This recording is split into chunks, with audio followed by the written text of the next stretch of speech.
ನೋಡ್ತಾ ಇದ್ದೀರಾ ಜನಸೇವಾ ಕನ್ನಡ ಟಿವಿ ನ್ಯೂಸ್. ಇಂದಿನ ಮುಖ್ಯಾಂಶಗಳಿಗೆ ಸ್ವಾಗತ. ಮಂಡ್ಯ ಹಣ ಬಿಡುಗಡೆ ಸಮಿತಿ ಸಭೆ, ಎಲ್ಲ ಪ್ರಕರಣಗಳು ಇತ್ಯರ್ಥ.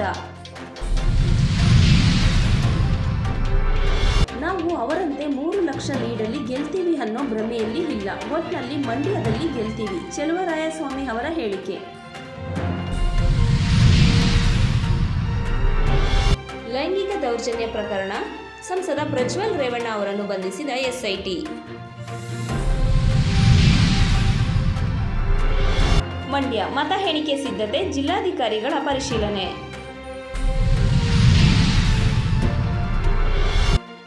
ಒಂದು ಹೀನ ವೃತ್ತಿಯ ಸುತ್ತ.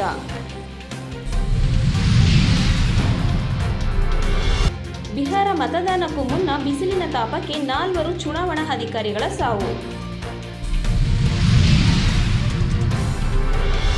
ಪ್ರಜ್ವಲ್ ರೇವಣ್ಣನನ್ನು ಬಂಧಿಸಿದ ಮಹಿಳಾ ಅಧಿಕಾರಿಗಳು, ಎಸ್ಐಟಿ ಸಮಾಜಕ್ಕೆ ನೀಡಿದ ಸಂದೇಶವೇನು?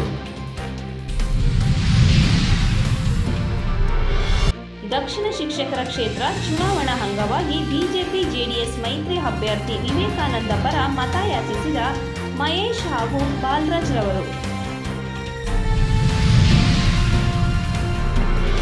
ಲಂಚಕ್ಕೆ ಬೇಡಿಕೆ ಇಟ್ಟ ಮಹಿಳಾ ಪೊಲೀಸ್ ಸಬ್ ಇನ್ಸ್ಪೆಕ್ಟರ್, ಖುಷಿಯಿಂದ ಹಣ ಸ್ವೀಕರಿಸುವಾಗ ಲೋಕಾಯುಕ್ತರ ಎಂಟ್ರಿ.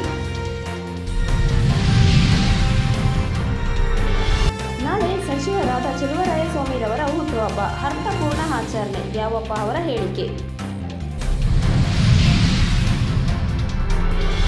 ಮಂಡ್ಯ ಸಕ್ಕರೆ ಕಾರ್ಖಾನೆಗಳು ತಮ್ಮ ವ್ಯಾಪ್ತಿಯ ಕಬ್ಬನ್ನು ಮಾತ್ರ ಖರೀದಿಸಬೇಕು. ಡಾಕ್ಟರ್ ಕುಮಾರ್ ಅವರ ಹೇಳಿಕೆ.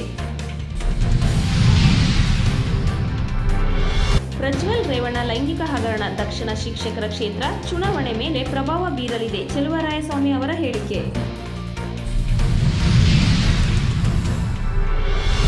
ಹಾಸನ ಚಲೋ, ಹಾಸನದ ಪಾಳೆಗಾರಿಕೆ ಕೊನೆಯಾಗಬೇಕು.